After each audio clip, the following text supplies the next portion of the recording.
अस्सलाम वालेकुम, कैसे हैं आप सब। तो आज हम स्टार्ट करने जा रहे हैं एक्सरसाइज 6A का क्वेश्चन नंबर 1।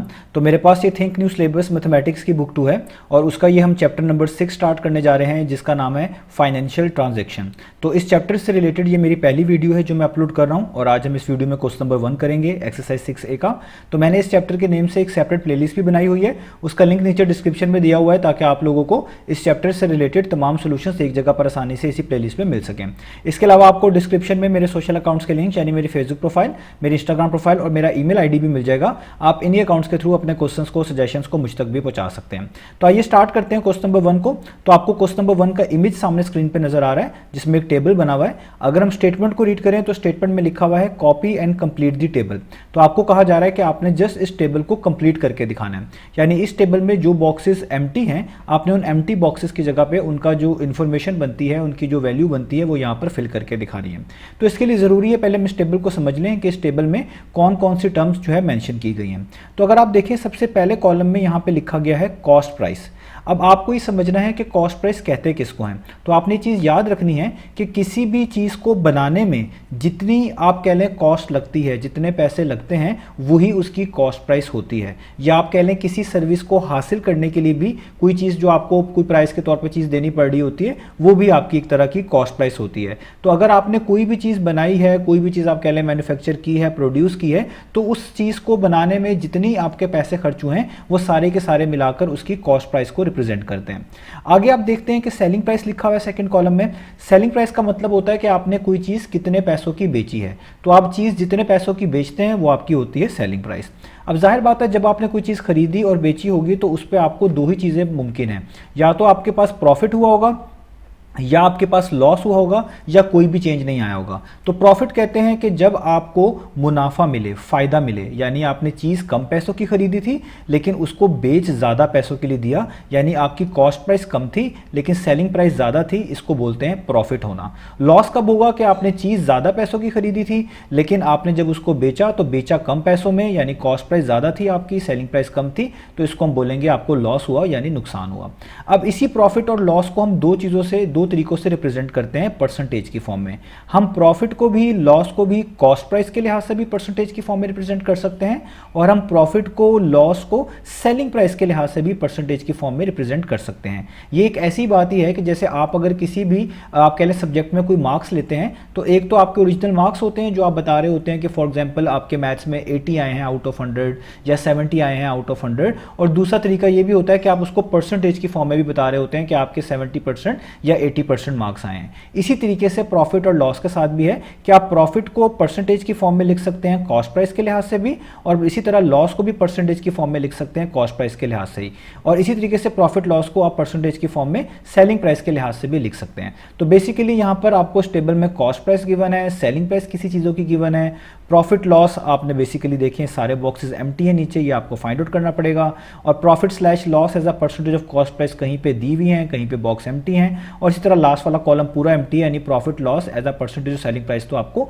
हर केस में निकालना पड़ेगा। तो कुछ वैल्यूज गिवन है, कुछ वैल्यूज नहीं गिवन, जो वैल्यूज नहीं गिवन है उन्हीं को आपने फाइंड आउट करके इन बॉक्स में फिल करके दिखाना है। अब इस चैप्टर में आपको कुछ फार्मूलाज जो हैं वो याद रखने पड़ेंगे क्योंकि फार्मूलाज की मदद से ही हम ये तमाम चीज़ें फाइंड आउट कर सकते हैं। तो मैं वो फार्मूलाज जो हैं यहाँ पर मेंशन कर रहा हूँ, आपको ये याद होने चाहिए। इन्हीं फार्मूलाज की मदद से आज हम इस सारे वीडियो में इन सारे क्वेश्चंस को सॉल्व करने वाले हैं। तो सबसे इंपॉर्टेंट फार्मूला जो है वो आपको याद होना चाहिए प्रॉफिट से रिलेटेड, कि प्रॉफिट फाइंड आउट करने का क्या फार्मूला है। तो आपने चीज़ें याद रखनी है कि प्रॉफिट का फार्मूला होता है, प्रॉफिट कहते हैं सेलिंग प्राइस, यानी आपके पास जो सेलिंग प्राइस है उसमें से माइनस कर दें कॉस्ट प्राइस को। अगर आप सेलिंग प्राइस में से कॉस्ट प्राइस को माइनस कर देंगे तो जो चीज़ आपको मिलेगी वो मिलेगी प्रॉफिट। और इसी को हम शॉर्ट फॉर्म में ऐसे भी लिख सकते हैं कि प्रॉफिट को जस्ट लिखा करेंगे P, सेलिंग प्राइस को लिखा करेंगे S.P माइनस कॉस्ट प्राइस को लिखा करेंगे C.P। तो SP का मतलब सेलिंग प्राइस, CP का मतलब कॉस्ट प्राइस, ये आपने चीज़ याद रखनी है। तो प्रॉफिट निकालने के लिए सेलिंग प्राइस को पहले लिखेंगे, कॉस्ट प्राइस को बाद में, और सेलिंग प्राइस में से कॉस्ट प्राइस को माइनस कर देंगे। इसी तरीके से दूसरा फॉर्मूला जो इंपॉर्टेंट है वो होना चाहिए लॉस का, कि लॉस कैसे निकालते हैं। तो लॉस को निकालने के लिए अगर नुकसान हुआ है तो उसको निकालने के लिए जाहिर बात है आपकी कॉस्ट प्राइस ज़्यादा थी, सेलिंग प्राइस कम थी, तो बड़ी चीज़ को पहले लिखना पड़ता है। तो कॉस्ट प्राइस ज़्यादा होगी तो कॉस्ट प्राइस को पहले लिखेंगे, तो मैं शॉर्ट फॉर्म में लिख रहा हूँ CP पहले आएगा, यानी कॉस्ट प्राइस पहले आएगा, इसमें से माइनस करेंगे सेलिंग प्राइस जो कि होगा S.P। यानी प्रॉफिट निकालने के लिए selling price minus cost price करना पड़ता है और लॉस निकालने के लिए cost price minus selling price करना पड़ता है। अब तीसरा जो फॉर्मूला इंपॉर्टेंट है आपके लिए वो है प्रॉफिट एज अ परसेंटेज। तो आप यहाँ पे लिख सकते हैं प्रॉफिट परसेंटेज, और ये जो फॉर्मूला मैं आपको बता रहा हूँ ये with respect to cost price है, क्योंकि आप टेबल में भी देख सकते हैं आपको दो तरह से चीज़ों को फाइंड आउट करके दिखाना है प्रॉफिट में, एक परसेंटेज ऑफ कॉस्ट प्राइस के लिहाज से और एक परसेंटेज ऑफ सेलिंग प्राइस के लिहाज से। तो ये जो मैं आपको फार्मूला बता रहा हूँ ये प्रॉफिट परसेंटेज का फार्मूला है कॉस्ट प्राइस के लिहाज से। तो जब भी आपने प्रॉफिट परसेंटेज निकालनी हो कॉस्ट प्राइस के लिहाज से तो आपने ये फार्मूला यूज़ करना है। आपने सबसे पहले लिखना है प्रॉफिट, इसको हमेशा डिवाइड करना है कॉस्ट प्राइस पे, कॉस्ट प्राइस को आप CP भी लिख सकते हैं, अभी यहाँ पे पूरा लिख रहा हूँ कॉस्ट प्राइस, और इस पूरी फ्रैक्शन को मल्टीप्लाई कर देना आपने किससे 100% से। तो ये आपका आ जाएगा प्रॉफिट परसेंटेज का formula with respect to cost price. तो जिसके रिस्पेक्ट निकालेंगे वही आपको हमेशा डिनोमिनेटर में लिखा हुआ नजर आएगा। कॉस्ट प्राइस के रिस्पेक्ट निकाल रहे हैं प्रॉफिट परसेंटेज, तो देखिए डिनोमिनेटर में कॉस्ट प्राइस ही लिखी हुई है, ये आपने याद रखना है। इसी तरीके से आपके पास लॉस का फॉर्मूला भी होगा जिसको हम बोलेंगे लॉस परसेंटेज, और लॉस परसेंटेज का फॉर्मूला भी क्या होगा कॉस्ट प्राइस के लिहाज से भी बता रहा हूँ। तो अगर आपने कॉस्ट प्राइस के लिहाज से लॉस परसेंटेज निकालना है तो ऊपर अब आपके पास आएगा लॉस, नीचे आएगा कॉस्ट प्राइस को शॉर्ट फॉर्म में लिख रहा हूँ C.P, और मल्टीप्लाई कर देंगे हम 100% के साथ। तो ये मेरे लॉस परसेंटेज का फॉर्मूला हो जाएगा। अब देखिए प्रॉफिट और लॉस को सेलिंग प्राइस के लिहाज से भी निकालना है, तो जब आपने प्रॉफिट या लॉस को परसेंटेज के फॉर्म में सेलिंग प्राइस के लिहाज से निकालना होगा, जस्ट फॉर्मूले में फर्क ये आएगा कि यहाँ पे जो कॉस्ट प्राइस नीचे लिखा हुआ है ये सेलिंग प्राइस बन जाएगा। तो देखिए अगर मैं यहाँ पे आपको लिख दूँ कि अगर हमने प्रॉफिट ही निकालना हो यानी प्रॉफिट परसेंटेज ही निकालनी हो लेकिन सेलिंग प्राइस के लिहाज से निकालनी हो, इसलिए मैं नीचे यहाँ पे लिख रहा हूँ कि अगर हमने प्रॉफिट परसेंटेज निकालनी है सेलिंग प्राइस के लिहाज से तो फॉर्मूले में क्या चेंज आएगा, ऊपर प्रॉफिट ही रहेगा आपके पास, बस नीचे सेलिंग प्राइस आ जाएगी, इसलिए मैं नीचे लिख रहा हूँ S.P यानी सेलिंग प्राइस, आगे मल्टीप्लाई बाय 100% वैसे का वैसे ही।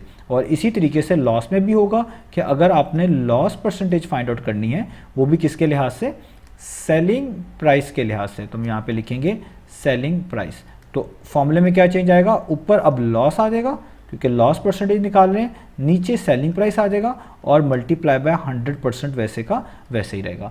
तो उम्मीद है आपको ये चीज़ें समझ आ गई होंगी कि ये कुछ फार्मूलाज हैं जो आपको याद रखने पड़ेंगे प्रॉफिट निकालने के, लॉस और प्रॉफिट परसेंटेज और लॉस परसेंटेज के फार्मूला सिंपल ही है, बस अगर कॉस्ट प्राइस के लिहाज से निकालना है तो डिनोमिनेटर में कॉस्ट प्राइस लिखना है, सेलिंग प्राइस के लिहाज से निकालना है तो डिनोमिनेटर में सेलिंग प्राइस लिखना है। प्रॉफिट के केस में ऊपर प्रॉफिट ही आता है, लॉस के केस में ऊपर इधर लॉस ही आता है। तो ये चीज़ें आपको थोड़ा टाइम लगेंगी लेकिन आपको आराम से इसका आइडिया हो जाएगा। तो अब हम अपने क्वेश्चंस को शुरू करते हैं। तो आपने बस इन फार्मूलास को याद रखना है, फार्मूलास को याद रखने से ही आपको बहुत सी आसानी मिलने वाली है। अब देखें ए पार्ट में हम देखते हैं हमारे पास क्या क्या गिवन है। तो ए पार्ट में देखें कॉस्ट प्राइस आपको $40 दी हुई है, तो मैं यहाँ पे शॉर्ट फॉर्म में लिख रहा हूँ C.P मतलब कॉस्ट प्राइस, वो आपको कितनी गिवन है $40।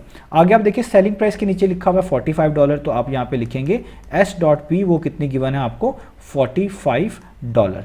तो अब देखें बाकी सारी चीज़ें मिसिंग है।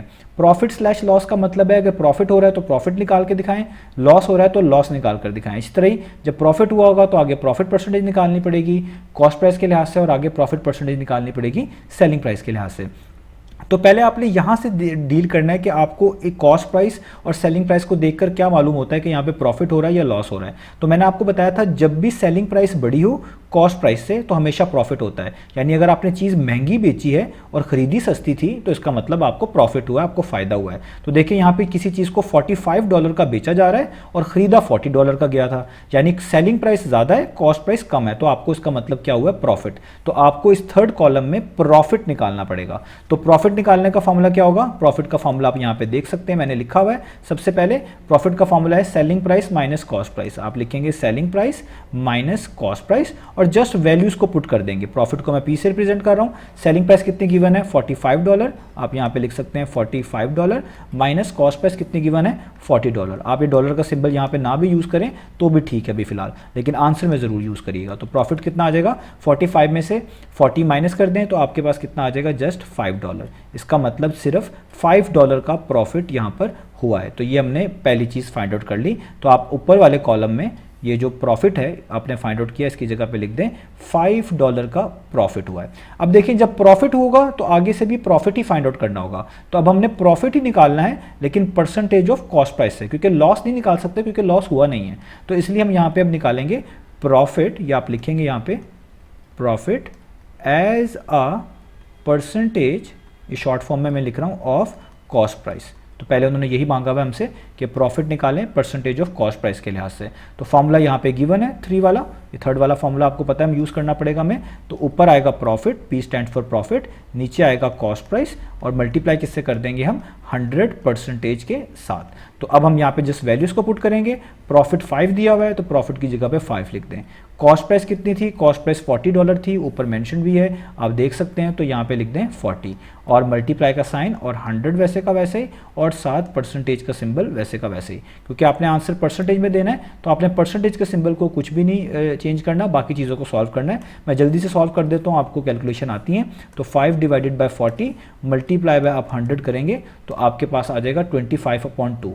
आप शिफ्ट का बटन दबाएं और ये SD का बटन दबाएं तो ये आपको मिक्स फॉर्म में यहाँ पे आंसर बता देगा, जो कि आ रहा है 12 होल एंड 1/2। तो यहाँ पे आएगा 12 होल एंड 1/2%। तो ये मैंने प्रॉफिट को भी निकाल लिया as a percentage of cost price. तो यहाँ पे मैं लिख दूंगा 12 होल एंड 1/2 और साथ उसके परसेंटेज। ठीक है, अब देखिए आपने आगे प्रॉफिट दोबारा से निकालना है, लेकिन इस बार as a percentage of selling price, यानी अब दोबारा से प्रॉफिट ही निकाल कर दिखाना है लेकिन सेलिंग प्राइस के लिहाज से। तो अब आपको ये वाला फॉर्मूला यूज करना पड़ेगा, बस डिनोमिनेटर में सेलिंग प्राइस आ जाएगा, बाकी कोई भी चीज़ चेंज नहीं होगी। तो आप यहाँ पे लिखेंगे profit as a percentage of selling price. तो फॉर्मूले में क्या आएगा, ऊपर प्रॉफिट ही रहेगा, बस नीचे सेलिंग प्राइस आ जाएगी और आगे मल्टीप्लाई का साइन और 100% वैसे का वैसे ही आएगा। अब प्रॉफिट आपको पता ही है 5 है, हमारे पास गिवन है। सेलिंग प्राइस ऊपर लिखी हुई है $45 थी, यहाँ पे आ जाएगा $45 मल्टीप्लाई बाय 100 वैसे का वैसे ही और परसेंटेज का सिंबल वैसे का वैसे ही।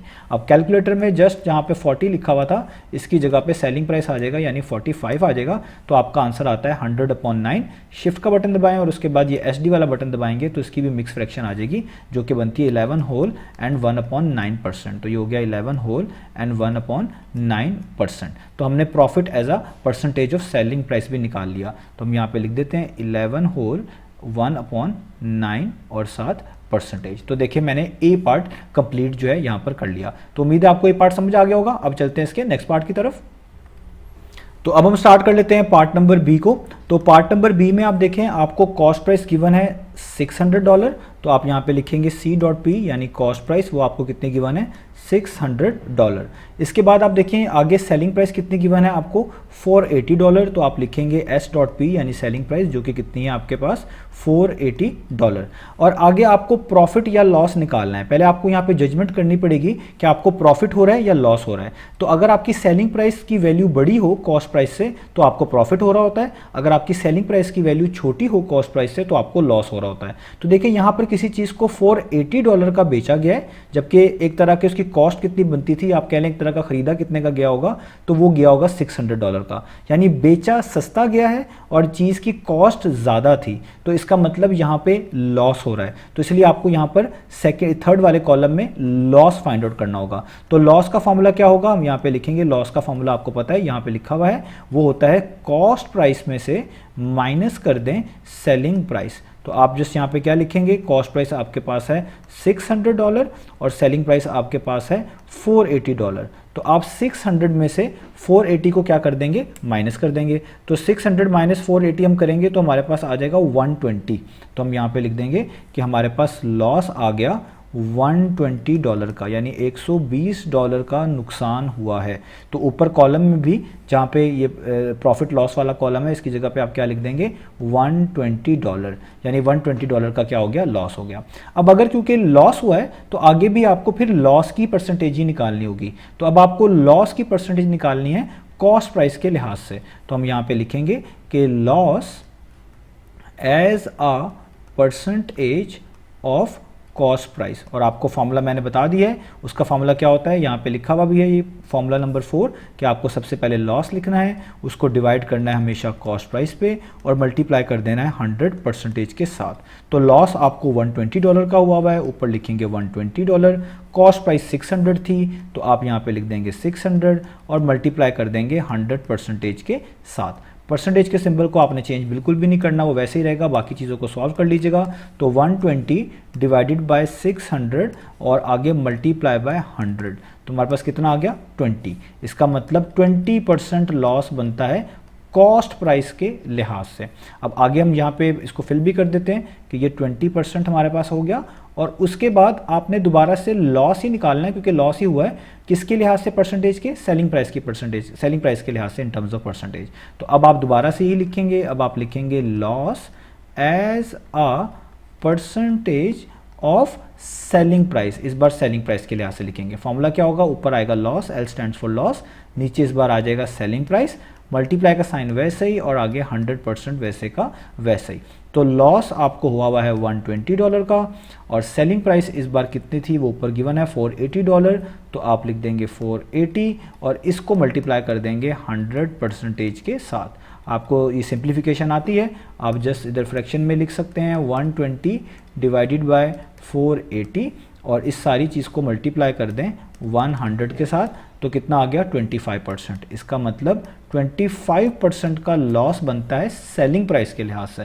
तो ऊपर आपके पास आ जाएगा यहाँ पर 25%। तो ये हमने इसका बी पार्ट भी कर लिया। अब चलते हैं इसके सी पार्ट की तरफ। तो अब हम इसका सी पार्ट करते हैं। तो पार्ट नंबर सी में आप देखें आपको कॉस्ट प्राइस गिवन है और वो कितनी गिवन है 88,000 पाकिस्तानी रुपीज़। PKR का मतलब है पाकिस्तानी रुपीज़। तो यहाँ पे हम लिख लेते हैं कि C.P यानी कॉस्ट प्राइस हमें गिवन है पाकिस्तानी रुपीज़ के अंदर, वो कितनी है, वो है 88,000। ठीक है। और आगे आप देखें आपको सेलिंग प्राइस नहीं बताई गई, प्रॉफिट लॉस कुछ भी नहीं बताया गया, लेकिन हाँ इस वाले सेक्शन में आपको प्रॉफिट बताया गया है 4% का हुआ है। ये 4% का मतलब है आपको प्रॉफिट परसेंटेज बताई गई है। प्रॉफिट परसेंटेज किसके लिहाज से, कॉस्ट प्राइस के लिहाज से, क्योंकि ऊपर जो कॉलम है उसमें लिखा हुआ है कि यहाँ पे जो भी चीज़ आएगी चाहे वो प्रॉफिट की आए या लॉस की आए वो हमेशा परसेंटेज ऑफ कॉस्ट प्राइस के लिहाज से आएगी। तो profit percentage as cost price आपको बता दी गई है। तो देखिए अगर प्रॉफिट हो रहा है ना तो इसका मतलब ये क्वेश्चन प्रॉफिट का ही है, इसमें आपको प्रॉफिट ही निकालना पड़ेगा। यानी ये जो सेलिंग प्राइस मिसिंग है इसको फाइंड आउट करने के बाद आप ऑटोमेटिकली यहाँ पर प्रॉफिट ही निकालेंगे, क्योंकि प्रॉफिट परसेंटेज दी ही तब जाती है जब आपको एक्चुअली प्रॉफिट हो रहा हो। तो अब हम यहाँ पे सेलिंग प्राइस कैसे निकालेंगे, तो आपने याद रखना है कि जो डाटा आपको गिवन होता है वही आपको हेल्प करेगा किसी फॉर्मूले को चूज करने में और मिसिंग वैल्यूज को निकालने में। अगर आप नोटिस करें आपको यहाँ पे profit percentage as a cost price given है और हमारे पास एक फॉर्मूला है जो कि profit percentage as a cost price का होता है, वो है फॉर्मूला नंबर 3। तो अगर आप देखें profit percentage as a cost price वाला फॉर्मूला हम यूज करें तो इसमें हमें प्रॉफिट चाहिए होता है जो कि हमारे पास यहाँ पर नहीं है, कॉस्ट प्राइस चाहिए होगा वो हमारे पास यहाँ पर है, और आगे 100% जो है वो तो वैसे ही एक वैल्यू है, वो तो पता ही है। तो अगर आपके फार्मूले में सिर्फ एक वैल्यू अननोन हो बाकी सारी आपको पता हो तो उसी फार्मूले को यूज कर लेना चाहिए, उससे वो आपको एक अननोन वैल्यू पता चल जाती है और उस अननोन वैल्यू को पता करने के बाद बाकी वैल्यूज भी बड़ी आसानी से आ जाती हैं। तो क्योंकि मुझे profit percentage as a cost price यहाँ पे गिवन है तो मैं इसी का फॉर्मूला यूज करूंगा। तो मैं यहाँ पे लिखूंगा प्रॉफिट परसेंटेज, पी परसेंटेज का मतलब है profit percentage, is equal to P stands for profit, divided by cost price multiply by 100%। अब जस्ट मैंने इस फॉर्मूले में अपनी वैल्यूज पुट करनी है। तो देखिए प्रॉफिट परसेंटेज मुझे कितनी गिवन है 4%, तो आप यहाँ पे लिख देंगे 4 और साथ परसेंटेज का सिंबल जरूर लगा देंगे। आगे इक्वल टू का साइन, प्रॉफिट आपको नहीं गिवन वो अभी हम फाइंड आउट कर लेंगे तो उसकी जगह पर जस्ट पी लिख रहे हैं। कॉस्ट प्राइस आपको गिवन है 88,000 तो आप लिख देंगे 88,000 और मल्टीप्लाई का साइन और 100 और यहाँ पर परसेंटेज का सिंबल वैसे का वैसा ही। तो देखिए मैंने जो चीज़ गिवन थी उसी का फॉर्मूला यूज़ कर लिया है। अब देखिए ये परसेंटेज का सिंबल इस परसेंटेज के सिंबल से कट जाएगा क्योंकि यहाँ पे सिंगल चीज़ लिखी हुई है, यहाँ पे दोनों चीज़ें मल्टीप्लाई हो रही हैं, तो इस तरह कैंसिलेशन हो सकती है। ये परसेंटेज का सिंबल इस परसेंटेज के सिंबल से कट जाएगा तो आपके पास जस्ट बचेगा 4 equal to profit divided by 88,000 multiply by 100। और यहाँ पे भी आप ये नोटिस कर सकते हैं कि ये दो जीरोस इन दो जीरो से कट किए जा सकते हैं, तो यहाँ पे बच जाएगा 4 equal to P divided by 88 और इसके साथ 0 यानी 880 हो जाएगा। और ये यहाँ पे सिर्फ 1 बचेगा, तो कोई भी चीज़ 1 के साथ मल्टीप्लाई हो उसमें कोई फ़र्क नहीं पड़ता। अगर आप यहाँ पे लिखना चाहें ये लिख लें, ये ना भी लिखेंगे 1 तो कोई इशू की बात नहीं है। अब देखें ये 880 को हम फर्दर अगर बेहतर करके लिख लें, p मल्टीप्लाई बाय 1 क्या होगा, वो p ही होगा। 1 से कोई भी चीज़ मल्टीप्लाई हो उसमें कोई फ़र्क नहीं आता, नीचे 880 रहेगा, यहाँ पर 4 ही रहेगा। और ये जो 880 है यहाँ पे डिवाइड कर रहा है p को, उधर जाके 4 के साथ क्या हो जाएगा, मल्टीप्लाई हो जाएगा। तो आप लिख सकते हैं 4 multiply by 880 is equal to p। तो हम यहाँ पे इसको मल्टीप्लाई कर लेते हैं, तो 4 मल्टीप्लाई बाय 880 कितना बनता है, वो बनता है 3520। तो हमें प्रॉफिट पता चल गया, पाकिस्तानी रुपीज़ के अंदर है क्योंकि करेंसी यहाँ पे ये यूज़ की गई है, 3520 यानी 3520 रुपीज़ का प्रॉफिट हुआ है, ये हमें यहाँ से पता चल गया। अब हमने ये प्रॉफिट निकाला है, तो ये प्रॉफिट को हम पुट कहाँ करेंगे, ये हम पुट करेंगे यहाँ पे जहाँ पे प्रॉफिट लॉस लिखना होता है, ये थर्ड वाला कॉलम जो है। तो इस तरह हम लिख देंगे 3520 और पीछे क्या लिखेंगे, PKR पाकिस्तानी रुपीज़ में। तो प्रॉफिट हमें यहाँ पे पता चल गया। अब देखें जब आपको प्रॉफिट पता हो ना और कॉस्ट प्राइस या सेलिंग प्राइस में से कोई भी एक चीज़ पता हो तो आप मिसिंग चीज़ निकाल सकते हैं। यानी अगर आपको प्रॉफिट और कॉस्ट प्राइस पता है तो आप सेलिंग प्राइस निकाल सकते हैं, अगर आपको प्रॉफिट और सेलिंग प्राइस पता हो तो आप कॉस्ट प्राइस निकाल सकते हैं। कैसे, इस सबसे पहले वाले फॉर्मूले से, क्योंकि इस पहले वाले फॉर्मूले में प्रॉफिट भी आता है, सेलिंग प्राइस का जिक्र भी आता है, कॉस्ट प्राइस का जिक्र भी आता है। तो अगर आप इस फॉर्मूले में कोई एक चीज़ मिसिंग होगी, बाकी पता होगी, तो आप वो मिसिंग चीज़ आराम से निकाल लेंगे। तो मैं यहाँ पे इसी फॉर्मूले को यूज़ करूँगा क्योंकि ये प्रॉफिट का ही फॉर्मूला है, प्रॉफिट हो भी रहा है यहाँ पर। तो प्रॉफिट का फॉर्मूला होता है selling price minus cost price. मैंने फॉर्मूला इसलिए चूज़ किया क्योंकि मुझे प्रॉफिट भी पता है, ठीक है, और मुझे यहाँ पर आप ऊपर टेबल से देख सकते हैं कि ऊपर मुझे यहाँ पर कॉस्ट प्राइस भी बताई गई है, तो मुझे एक तरह की कॉस्ट प्राइस भी पता है, तो सेलिंग प्राइस निकल आएगी।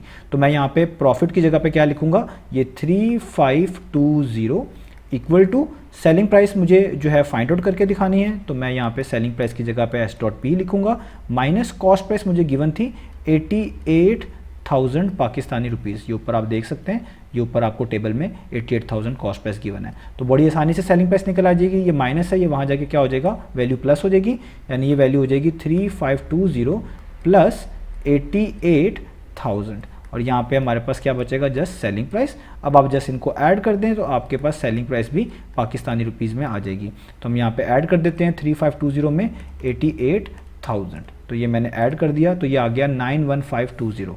तो ये पाकिस्तानी रुपीज़ के अंदर आ गया हमारे पास 91520। तो ये हमने सेलिंग प्राइस भी निकाल ली 91520। तो ऊपर हम इसको पुट भी कर देते हैं, तो सेलिंग प्राइस कितनी आ गई है 91520 और ये भी पाकिस्तानी रुपीज़ में आई है, तो इसके पीछे PKR आप लाजमी लिखेंगे। तो ये सारी चीज़ें हमने फाइंड आउट कर ली।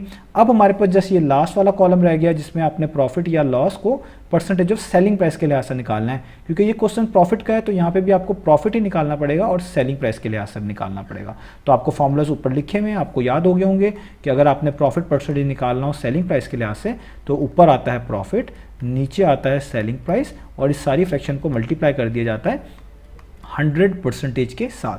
तो प्रॉफिट कितना हुआ है ये भी हमने फाइंड आउट किया है, ये हुआ है 3520। तो 3520 सेलिंग प्राइस कितनी थी ये भी ऊपर ही लिखी हुई है, ये है 91520 और इस सारी चीज़ को मल्टीप्लाई कर देंगे किसके साथ, 100% के साथ। तो परसेंटेज का सिंबल को कोई भी चेंज नहीं करना, वो वैसे ही लिखें और बाकी फ्रैक्शन को सॉल्व कर लें। तो आप लिखेंगे 3520 डिवाइडेड बाय 91520, ठीक है, ये मैंने कर दिया और इसको मल्टीप्लाई कर देंगे 100% के साथ।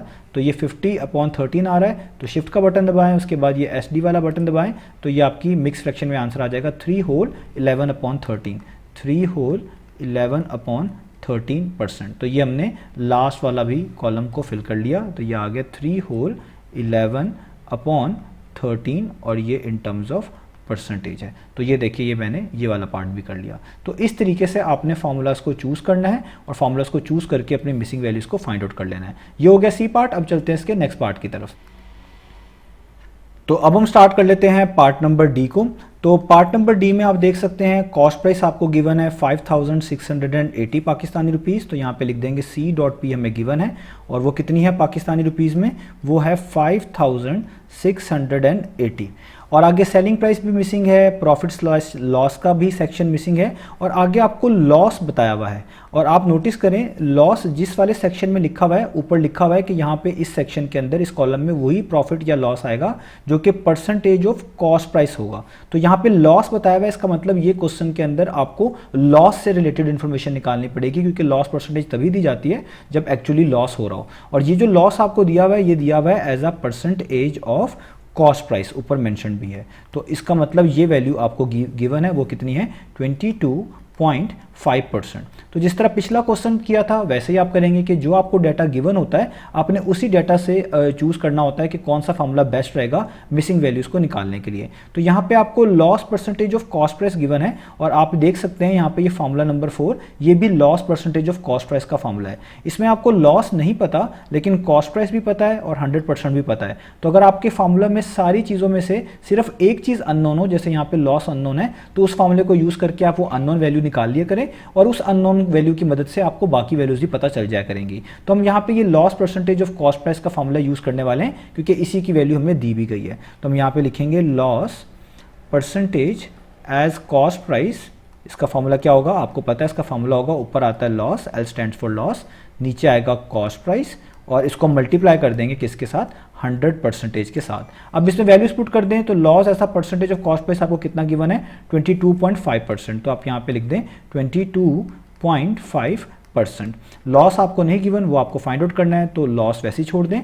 कॉस्ट प्राइस की वैल्यू आपको गिवन है, वो है 5680, तो यहाँ पे लिख दें 5680, मल्टीप्लाई का साइन, और यहाँ पे 100 और परसेंटेज का सिंबल वैसे का वैसा ही। तो ये वाला परसेंटेज का सिंबल इस परसेंटेज के सिंबल से कट जाएगा, तो यहाँ पे जैसा आपके पास रह जाएगा, और ये जीरो भी इस जीरो से काट दें, तो यहाँ पे जस्ट रह जाएगा 22.5 is equal to loss divided by 568, क्योंकि जीरो तो कट चुका है, और मल्टीप्लाई बाय यहाँ पे सिर्फ रह गया है 10, और बाकी चीज़ें तो कट चुकी हैं। अब आप देखें कि जो 568 है ये बेसिकली डिवाइड कर रहा है ऊपर लिखे हुए L को, और अगर हम इसको ऐसे भी लिख लें, यानी इस फॉर्म में भी लिख लें, ये L मल्टीप्लाई बाय 10 हो रहा है, तो आप लिख सकते हैं L multiply by 10 divided by 568। तो आप यूँ भी कह सकते हैं कि ये 568 डिवाइड कर रहा है इस ऊपर लिखे हुए L और 10 के प्रोडक्ट को, यानी L मल्टीप्लाई बाय 10 को। तो ऐसे सिनेरियो में जो 568 नीचे डिवाइड कर रहा है, इसको दूसरी तरफ मूव करेंगे तो ये वहाँ जाकर मल्टीप्लाई हो जाएगा। तो आप यहाँ पे लिख सकते हैं कि 22.5 मल्टीप्लाई हो जाएगा इस 568 के साथ, और यहाँ पे जस्ट क्या रह जाएगा L मल्टीप्लाई बाय 10। ठीक है, तो अब आप इसको फर्दर सॉल्व करें, तो हम यहाँ पे करते हैं इसको 22.5 को हमने मल्टीप्लाई करवाना है 568 के साथ, तो कितना हो जाएगा 12780। तो ये हो जाएगा 12780, यहाँ पे लिख देते हैं 12780, और यहाँ पे लॉस मल्टीप्लाई बाय 10। अब हमने लॉस की वैल्यू निकालनी है, तो 10 को भी यहाँ से रिमूव करना पड़ेगा, 10 यहाँ पर मल्टीप्लाई हो रहा है, ये वहाँ जाकर इस पूरी वैल्यू को क्या करेगा डिवाइड। तो देखिए मैंने इसके नीचे क्या लिख दिया, डिवाइडेड बाय 10, और ये हमारे पास आ गया लॉस। तो ये बहुत सिंपल है, ये जीरो इस जीरो से कट जाएगा, नीचे 1 लिखने की जरूरत नहीं है। तो आपको लॉस पता चल गया पाकिस्तानी रुपीज़ के अंदर, वो कितना है, वो है 1278। तो 1278 पाकिस्तानी रुपीज़ का लॉस हुआ है। तो आप इसी वैल्यू को ऊपर पुट कर देंगे 1278। तो ये हमारे पास यहाँ पर जो प्रॉफिट और लॉस वाला सेक्शन है इसमें हमने ये पुट करनी है 1278। तो यहाँ पे लिखेंगे PKR और आगे 1278। तो ये हमने लॉस निकाल लिया। इस बार यहाँ पे लॉस हुआ है, याद रखिएगा, ये प्रॉफिट नहीं लॉस हुआ है, ठीक है, क्योंकि लॉस परसेंटेज गिवन थी, इसका मतलब आपको लॉस ही फाइंड आउट करना था। तो अब लॉस परसेंटेज भी पता चल गई, लॉस पता भी चल गया, कॉस्ट प्राइस पहले से पता है, तो कौन सा फार्मूला यूज़ करें कि सेलिंग प्राइस आ जाए, ये सबसे फर्स्ट वाला फार्मूला, क्योंकि इस फार्मूले में फर्स्ट वाला कह दिया, सबसे सेकेंड वाला फार्मूला, क्योंकि इस फार्मूले में लॉस है जो कि आपको पहले से पता है, कॉस्ट प्राइस है जो कि आपको पहले से पता है, सेलिंग प्राइस आपने फाइंड आउट करनी है, वो भी इस फार्मूले में मौजूद है, और इस फार्मूले में सिर्फ एक ही चीज़ अननोन है, बाकी नोन है। तो यही सबसे बेस्ट फार्मूला आपके लिए रहेगा इस सेलिंग प्राइस को निकालने के लिए। तो आप यहाँ पे लिखेंगे लॉस किसके इक्वल होता है आपके पास, वो इक्वल होता है आपके पास, मैं यहाँ पे लिख दूँ इस फार्मूले को बिल्कुल एज इट इज़, तो आपके पास cost price minus selling price के इक्वल है। तो आप यहाँ पे लिख देंगे loss is equal to cost price minus selling price.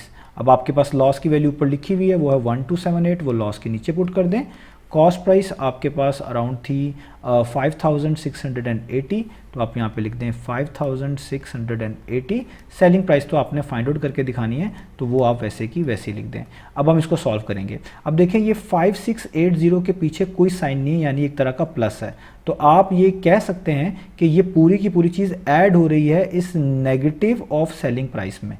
तो अगर इस चीज़ को यहाँ से मूव करके दूसरी तरफ मूव करना है, तो ये जो चीज़ प्लस हो रही है वहाँ जाके क्या हो जाएगी, माइनस हो जाएगी। तो ये 1278 वैसे ही रहेगा, ये प्लस वाली वैल्यू यहाँ के क्या हो जाएगा, माइनस, इस तरीके से। और यहाँ पे क्या बच जाएगा, माइनस ऑफ सेलिंग प्राइस, ये साइन लिखना ना भूलिएगा, माइनस ऑफ सेलिंग प्राइस। अब हम इन दो वैल्यूज़ को माइनस कर लेते हैं, तो हम यहाँ पे लिखते हैं 1278, इसमें से माइनस कर दें 5680, तो हमारे पास कितना आता है, ये आता है -4402। ठीक है, तो -4402 और यहाँ पे माइनस सेलिंग प्राइस, तो ये माइनस इस माइनस से क्या हो जाएगा, कैंसल आउट। तो आपके पास सेलिंग प्राइस भी आ गई, और वो आ गई पाकिस्तानी रुपीज़ में 4402। तो ये हमने ये भी फाइंड आउट कर लिया। तो ऊपर टेबल में ये भी पुट कर देते हैं, तो 4402, तो यहाँ पे लिख देंगे PKR में, यानी पाकिस्तानी रुपीज़ में 4402। तो ये भी हो गया। अब जस्ट ये लास्ट वाला कॉलम रह गया, जिसमें आपको प्रॉफिट स्लैश लॉस निकालना था as a percentage of selling price. क्योंकि ये लॉस से रिलेटेड क्वेश्चन है, तो यहाँ पे आपको लॉस ही निकालना है बस, परसेंटेज ऑफ सेलिंग प्राइस के लिहाज से। आपको फॉर्मूला आता है, अब याद हो गया होगा, तो हम यहाँ पे लिखेंगे loss as a percentage of selling price. तो इसका फॉर्मूला है, ऊपर लॉस आएगा, नीचे सेलिंग प्राइस आएगा, और इस सारी चीज़ को हमें मल्टीप्लाई बाय 100% करना पड़ेगा। तो लॉस कितना हुआ है ये हम देखते हैं, 1278 रुपीज़ का, ऊपर लिख दें 1278। सेलिंग प्राइस कितनी है वो ऊपर ही लिखी हुई है 4402, और मल्टीप्लाई कर देंगे 100% के साथ। तो परसेंटेज का सिंबल तो वैसे ही उतारना है, बाकी फ्रैक्शंस को सॉल्व करना है। तो यहाँ पे हो जाएगा 1278 डिवाइडेड बाय 4402, और इस सारी चीज़ को मल्टीप्लाई कर देंगे 100 के साथ, तो ये आ जाएगा 900 डिवाइडेड बाय 31। शिफ्ट का बटन और ST का बटन दबाएंगे तो ये मिक्स फ्रैक्शन में आपके पास आ जाएगा, जो कि बनता है 29 होल 1/31। तो 29 होल 1/31, और ये परसेंटेज का सिंबल वैसे का वैसे ही। तो ये हमने loss as a percentage of selling price भी निकाल लिया, यहाँ पे लिख भी देते हैं 29 होल 1/31 और साथ परसेंटेज का सिंबल। तो ये हो गया हमारे पास इसका डी पार्ट। अब चलते हैं हम इसके बाकी पार्ट्स यानी ई और एफ पार्ट की तरफ। तो अब हम स्टार्ट कर लेते हैं पार्ट नंबर ई को। तो पार्ट नंबर ई और पार्ट नंबर एफ दोनों ही बहुत इंपॉर्टेंट क्वेश्चंस हैं, इनको आपने अच्छे से समझना है। तो देखें पार्ट नंबर ई में कॉस्ट प्राइस आपको नहीं दी गई और सेलिंग प्राइस आपको बताई गई है। तो मैं यहाँ पे लिख रहा हूँ कि सेलिंग प्राइस S.P कितनी बताई गई है, वो है $28.14। तो $28.14, और इसके बाद आपको प्रॉफिट बताया गया है as a percentage of cost price. तो यहाँ पे ये भी मैं लिख देता हूँ कि आपको प्रॉफिट बताया गया है, प्रॉफिट किसके लिहाज से, as a percentage of C.P यानी कॉस्ट प्राइस, और वो कितना बताया गया है, वो है 17 होल एंड 1/4%। अब देखें यहाँ पर आप के पास जो वैल्यूज़ गिवन हैं, आपने इन वैल्यूज़ जो गिवन है इनकी मदद से मिसिंग वैल्यूज़ निकालनी है। यानी हमें कॉस्ट प्राइस चाहिए होगी, जब तक हमें कॉस्ट प्राइस नहीं मिलेगी हम प्रॉफिट को फाइंड आउट नहीं कर सकते, और जब तक प्रॉफिट फाइंड आउट नहीं करेंगे तो बाकी चीज़ों को भी निकालना मुश्किल होगा। तो profit as a percentage of cost price का हमारे पास फॉर्मूला तो यहाँ पर है, फॉर्मूला नंबर 3, लेकिन इशू ये है कि इसके अंदर आपको प्रॉफिट चाहिए होगा, प्रॉफिट की वैल्यू आपके पास नहीं है। इसमें आपको कॉस्ट प्राइस चाहिए होगी, कॉस्ट प्राइस की वैल्यू भी आपके पास नहीं है। तो अगर आपके फार्मूले में एक से ज़्यादा वैल्यू आपके पास गिवन नहीं है तो फिर आप उस फार्मूले को यूज़ नहीं कर सकते। तो इसका मतलब यहाँ पर हमें इन फार्मूलाज की मदद से कोई काम करने वाला जो है मुमकिन नहीं होने वाला। तो हम क्या करेंगे ऐसे सिनेरियो में, तो आपने याद रखना है इस तरह के परसेंटेज के क्वेश्चंस में या इस तरह के फाइनेंशियल ट्रांजैक्शन से रिलेटेड क्वेश्चंस में हम अक्सर चीज़ को सपोज कर लेते हैं। तो यहाँ पे हम मान लेंगे कि ये जो कॉस्ट प्राइस हमारे पास गिवन नहीं है ये 100% है। तो मैं यहाँ पे यही लिख लूँगा कि लेट कर लेते हैं कि लेट दी ओरिजिनल, हम इसको ओरिजिनल वैल्यू भी कहते हैं कभी कभार, अभी आप खाली इसको कॉस्ट प्राइस भी कह देंगे काफ़ी है। Let the original cost price भी 100%।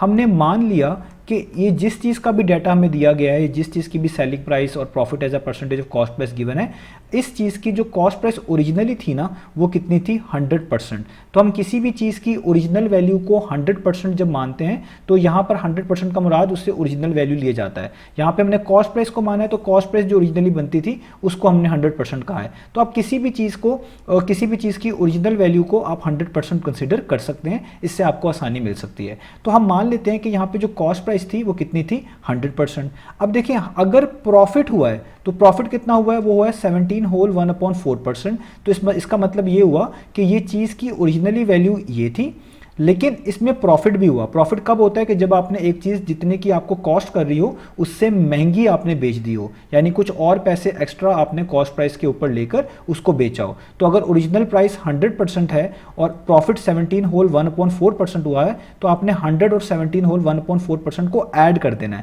क्योंकि इससे आपको टोटल पता चलेगा कि टोटल वैल्यू कितनी बनी होगी उस चीज़ को बेचते वक्त। तो आप यहाँ पे लिख सकते हैं कि हमारे पास ये प्रॉफिट कितना हुआ होगा। बेसिकली आपके पास ओरिजिनल प्राइस जो थी किसी भी चीज़ की वो 100% थी, जिसको हमने कॉस्ट प्राइस कहा हुआ है, और उसमें आप ऐड कर दें कितना, जितना प्रॉफिट हुआ, जितना मुनाफा मिला 17 होल 1/4%।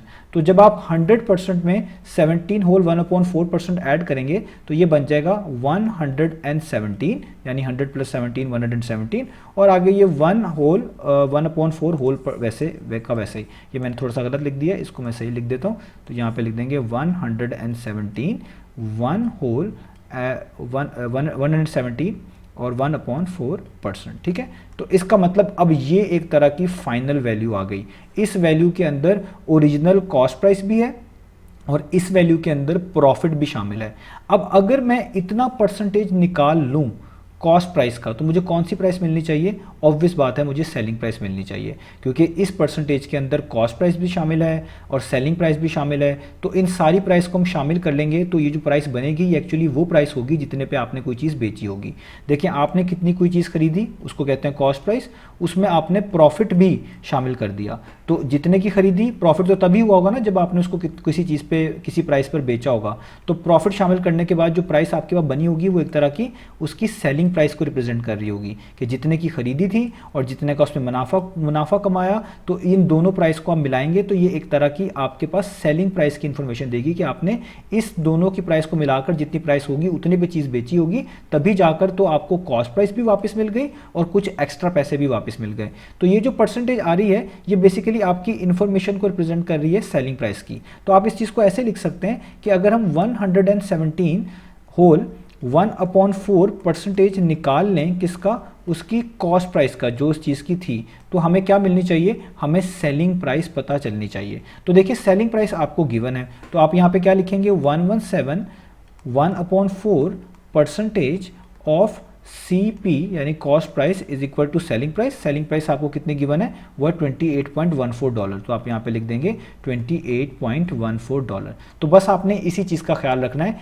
कि इस तरह के क्वेश्चंस में आपने कॉस्ट प्राइस को 100% जो है लेट कर लेना है। अगर प्रॉफिट हुआ है तो 100% में वो प्रॉफिट ऐड कर देंगे, तो जितनी परसेंटेज बनेगी उस परसेंटेज को अगर आप निकालेंगे कॉस्ट प्राइस के लिहाज से तो हमेशा आपको सेलिंग प्राइस मिला करेगी। और सेलिंग प्राइस अगर आपको दी हुई है तो वो आपने यहाँ पर पुट कर देनी है, जैसे मुझे दी हुई थी 28.14।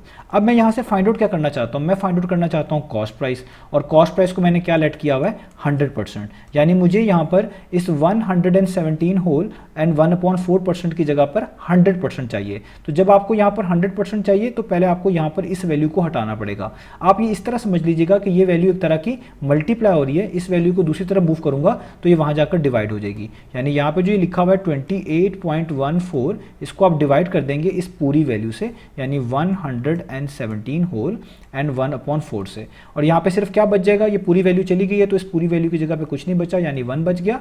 आगे परसेंटेज का सिंबल वैसे ही, ऑफ वैसे ही और CP वैसे ही। तो आपने जहाँ पे भी 100% बनाना होगा उस वैल्यू को वहाँ से हटाना होगा, जो वैल्यू वहाँ पे लिखी हुई है उसको दूसरी तरफ जाके डिवाइड कर दीजिएगा, वहाँ पे कुछ नहीं बचा करेगा, यानी 1 बचा करेगा। अब देखिए आपको 1 की जगह पे क्या बनाना है 100, तो 1 को 100 हम तभी बना सकते हैं जब हम दोनों साइड्स पर 100 से मल्टीप्लाई कर दें। तो अगर मैं इस 1 को 100 से मल्टीप्लाई करूंगा ये बन जाएगा 100%। 100% का मतलब ओरिजिनल प्राइस, जिसको हमने कॉस्ट प्राइस कहा हुआ है, तो 100% ऑफ CP बन जाएगा। और इधर भी आप किससे मल्टीप्लाई करा देंगे, 100 से ही मल्टीप्लाई कर देंगे।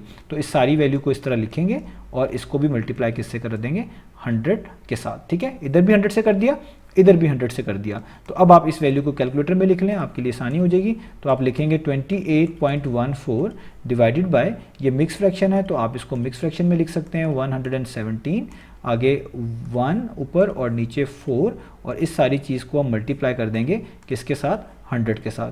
तो कितना आ गया, 24। इसका मतलब आपको 24 मिल गए डॉलर्स। और ये क्या मिली आपको, 100% ऑफ CP। 100% का मतलब है ओरिजिनल कॉस्ट प्राइस।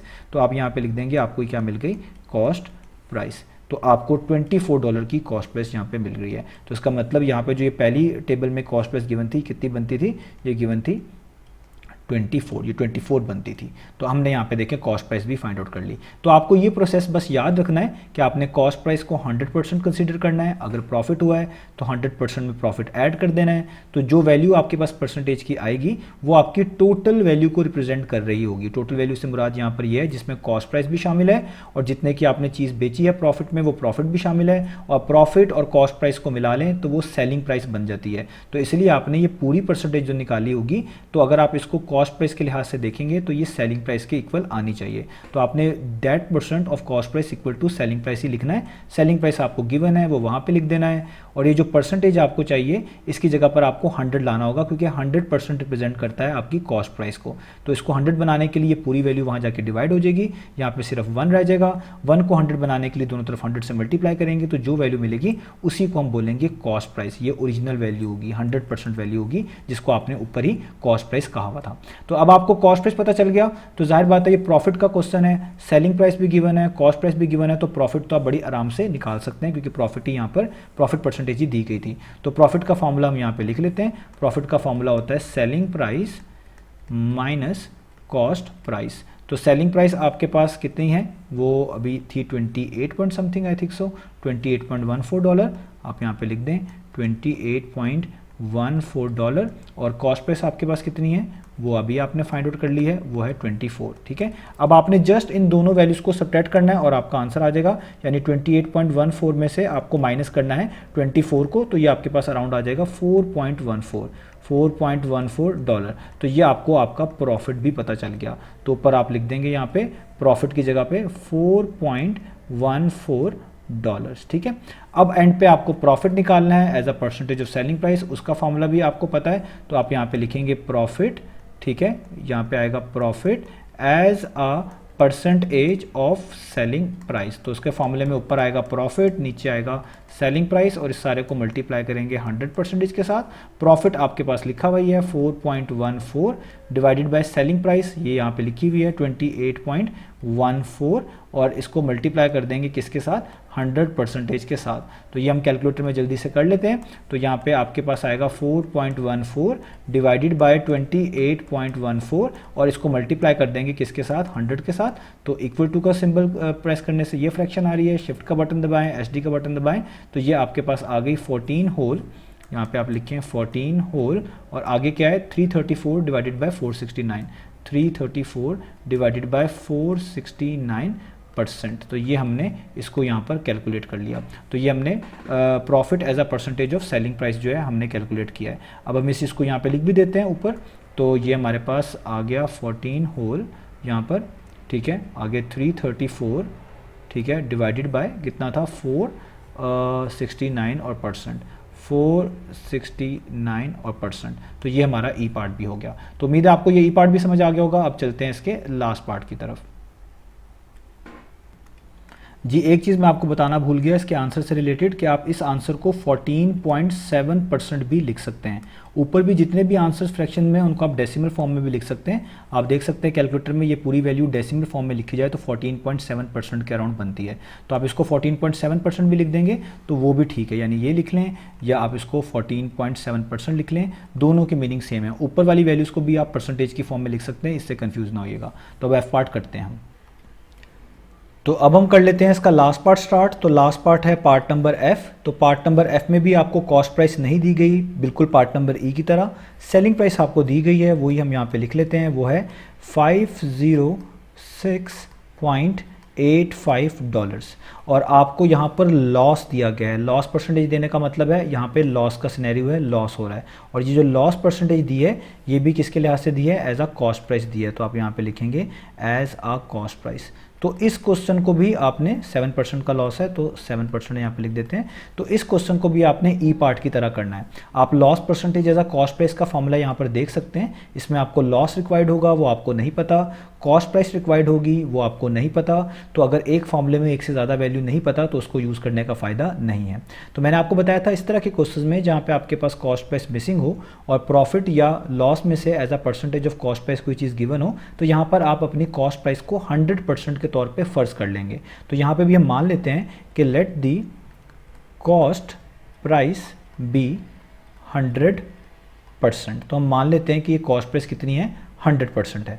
तो अगर यहाँ पे लॉस हो रहा है, 7% लॉस का मतलब है कि जितने की ये चीज़ थी उससे कम में बेची गई है। क्योंकि लॉस तभी होता है कि जब आपके पास जितने की चीज़ कॉस्ट कर रही थी आपने उसको बेचते वक्त उससे कम कीमत पे बेच दिया। तो यानी अगर हम मान लेते हैं कि कॉस्ट प्राइस कोई 100% थी और उस पर नुकसान हुआ है 7% का, तो आपको इस वैल्यू में से 7% को माइनस कर देना चाहिए। तो 100% में से अगर हम माइनस कर दें कितना, 7%, 100% में से अगर हम माइनस कर दें 7% तो कितना आ जाएगा आपके पास, 93%। यानी आपकी अब कीमत जो है इस चीज़ की रह गई वो 93% रह गई। अब ये जो 93% है इसमें अब लॉस भी शामिल है और जो इसकी कीमत बची थी वो भी शामिल है। अब इतनी कीमत के लिहाज से आप कह सकते हैं या इतनी कीमत इसकी बच गई थी बेचते वक्त, ये आप कह सकते हैं। और मैंने आपको पिछले क्वेश्चन में बताया था जो कि प्रॉफिट था उसमें ऐड किया था, तो लॉस वाले केस में आपको सब्ट्रैक्ट करना पड़ा, बाकी चीज़ें वैसी रहेंगी। अब ये कीमत है आपके पास जो बच गई है जो कि सेलिंग प्राइस के इक्वल होनी चाहिए। तो अब आपने यहाँ पे निकालना है 93%। किसका 93% निकालना है, ऑब्वियस बात है कॉस्ट प्राइस का, क्योंकि कॉस्ट प्राइस में से अब यही चीज़ इसी चीज़ की कीमत आपको मिल पाई है और ये आपने चीज़ जब बेची होगी तो ज़ाहिर बात है सेलिंग प्राइस पे बेची होगी। तो ये सारी परसेंटेज जो आप निकालेंगे हमेशा किसकी इक्वल होगी, सेलिंग प्राइस के। अब आप यहाँ पे 93% को वैसे का वैसे ही लिखेंगे, कॉस्ट प्राइस वैसे का वैसे ही, सेलिंग प्राइस आपको गिवन है वो आप क्वेश्चन में देख सकते हैं 506.85। तो यहाँ पे आप लिख देंगे 506.85 और ये डॉलर्स में आएगी। और अब आपको पता ही है हमें 100% चाहिए होता है। 100% का मतलब होता है original value of cost price हमारे सिनेरियो में। तो हमें 100% बनाने के लिए इस 93 को यहाँ से हटाना पड़ेगा। और ये मैं आपको समझा चुका हूँ इसका तरीका क्या है कि आपने एक तरह का ये समझ लेना है कि 93 यहाँ पर मल्टीप्लाई हो रहा है, ये दूसरी तरफ जाके क्या करेगा, डिवाइड करेगा। तो यहाँ पे जो 506.85 लिखा हुआ है इसके आपने इस तरह डिनोमिनेटर में क्या लिख देना है, 93। तो जब ये 93 यहाँ से हट जाएगा, यहाँ पे कुछ नहीं बचेगा, इसकी जगह पे 1 बच गया और ये परसेंटेज का सिंबल वैसे ही, ऑफ वैसे ही और कॉस्ट प्राइस भी वैसे की वैसे ही। अब देखें आपको तो 100% चाहिए था, तो 1 को 100% बनाने के लिए दोनों तरफ 100 से मल्टीप्लाई करना पड़ेगा। तो इस 1 को जब आप 100 से करेंगे तो ये बन जाएगा 100% ऑफ कॉस्ट प्राइस, यानी ओरिजिनल कॉस्ट प्राइस की वैल्यू आपको पता चल जाएगी। और इधर भी आपको इस सारी फ्रैक्शन को जो आपने लिखी हुई है 100 से ही मल्टीप्लाई कर देना है, दोनों तरफ 100 से मल्टीप्लाई कर दिया। अब इसको हम सॉल्व कर लेते हैं तो ये हमारे पास हो जाएगा 506.85 डिवाइडेड बाय 93 मल्टीप्लाई बाय 100। तो ये कितना बन गया, $545। तो ये जो आपको पास हमेशा प्राइस मिला करेगी ये आपकी मिला करेगी ओरिजिनल कॉस्ट प्राइस, क्योंकि 100% का मतलब है ओरिजिनल प्राइस। तो ये आपके पास ओरिजिनल कॉस्ट प्राइस आपको पता चल गई जो कि कितनी बनती है, $545। तो यहाँ पे हम ऊपर लिख देते हैं कि हमें कॉस्ट प्राइस पता चल चुकी है, वो है $545। तो जब सेलिंग प्राइस भी पता है, कॉस्ट प्राइस भी पता है, लॉस का सिनेरियो है, तो ये लॉस वाला फॉर्मूला यूज़ करके हम आराम से लॉस को भी फाइंड आउट कर लेंगे। तो हमारे पास यहाँ पे अब लॉस फाइंड आउट करना है। लॉस फाइंड आउट करने के लिए आपको कॉस्ट प्राइस में से माइनस करना पड़ेगा सेलिंग प्राइस को। तो कॉस्ट प्राइस आपने अभी फाइंड आउट कर ली है, वो है $545 और सेलिंग प्राइस आपके पास थी वो ऊपर गिवन है $506.85, $506.85। अब आपने जस्ट इन वैल्यूज़ को जो है वो माइनस करना है। तो 545 में से आप 506.85 को माइनस करेंगे तो आपके पास अराउंड आ जाएगा $38.15। $38.15। तो ये आपने लॉस फाइंड आउट कर लिया और इसी लॉस को आप ऊपर पुट कर देंगे जो कि कितना है 38.15, यहाँ पे लॉस वाले सेक्शन में 38.15। तो अब सिर्फ लॉस वाला सेक्शन रह गया, क्योंकि लॉस का सिनेरियो है तो आपको लॉस ही निकालना है as a percentage of selling price. तो ये भी अब जल्दी से निकाल लेते हैं। तो अब हमने निकालना है loss as a percentage of selling price. तो उसके लिए लॉस ऊपर आएगा, उसको डिवाइड करना पड़ेगा सेलिंग प्राइस के साथ और मल्टीप्लाई करना पड़ेगा 100% के साथ। तो लॉस हमारे पास है $38.15। सेलिंग प्राइस यहाँ पे लिखी हुई है 506.85 और आगे ये परसेंटेज का सिंबल वैसे ही और ये मल्टीप्लाई बाय 100 भी वैसे का वैसे ही। तो अब हम इसको सॉल्व कर लेते हैं। तो लॉस है हमारे पास 38.15 का और नीचे सेलिंग प्राइस है 506.85 की। इसको मल्टीप्लाई करेंगे 100 के साथ तो ये अराउंड आ जाएगा 700 डिवाइडेड बाई 93। शिफ्ट का बटन और SD का बटन दबाएंगे तो आपको परसेंटेज में मिल जाएगा 7/49/93%। ये भी आप लिख सकते हैं आंसर को और डेसिमल की फॉर्म में भी आंसर लिख सकते हैं। ये SD का बटन दबाएं तो ये अराउंड 7.5% बनता है। तो दोनों आंसर्स आप लिख सकते हैं। आप ये ऊपर लिख दें कि या तो आप लिख दें 7.5%, ठीक है, या आप लिख दें 7 होल, ठीक है, और कितना था हमारे पास 49/93, 7 होल 49/93%। तो ये दोनों आंसर्स हमारे ठीक होंगे। तो देखें ये हमने इसको भी फाइंड आउट कर लिया। अब एक चीज़ याद रखिएगा, ऊपर टेबल में मैंने वैल्यूज़ मिक्स फ्रैक्शन में लिखी हुई हैं। अगर आप इन मिक्स फ्रैक्शन की वैल्यूज़ को डेसिमल में कर देंगे तो वो भी हो जाएगा। तो जो डेसिमल में आ सकती है आप उन्हें डेसिमल में कन्वर्ट कर दीजिएगा, वो आंसर भी ठीक है। मिक्स फ्रैक्शन में लिखेंगे वो भी ठीक है, तो इससे कन्फ्यूज़ ना होइएगा। तो उम्मीद है आपको तमाम चीज़ें समझ आ गई होगी। इंशाल्लाह नेक्स्ट वीडियो से मिलेंगे बाकी सोल्यूशंस के साथ।